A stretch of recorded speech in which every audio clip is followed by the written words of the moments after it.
পবিত্র মাহে রমজান ও আসছে ঈদ উল ফিতর উপলক্ষে যানজট নিরসনে সচেতনতামূলক কার্যক্রম পরিচালনা করেছে ফরিদপুরের সালতা থানা পুলিশ। আজ শনিবার বিকাল ৩টায় সালতা থানার ভারপ্রাপ্ত কর্মকর্তা মোহাম্মদ বাবলুর রহমান খান এর নেতৃত্বে সালতা সদর বাজার সহ আশপাশের কয়েকটি বাজারে যানজট নিরসনে এই সচেতনামূলক কার্যক্রম পরিচালনা করা হয়।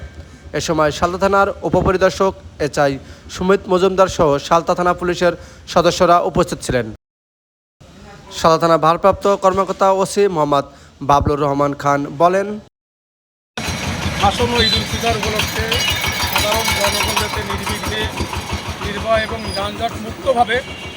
বাজারে এসে বাজার করে তাদের কেনাকাটা সম্পন্ন করে আবার বাসায় ফিরে যেতে পারে, এই জন্য আমরা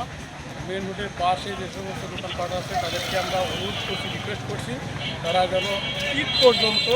রোডের আশেপাশে বসে যাতে কোনো রকম যানজটের সৃষ্টি যাতে না করে, এই উপলক্ষে আমাদের সালতা থানার পক্ষ থেকে আমরা বিভিন্ন সচেতনামূলক আমরা কার্যক্রম পরিচালনা করছি। আপনাদের এই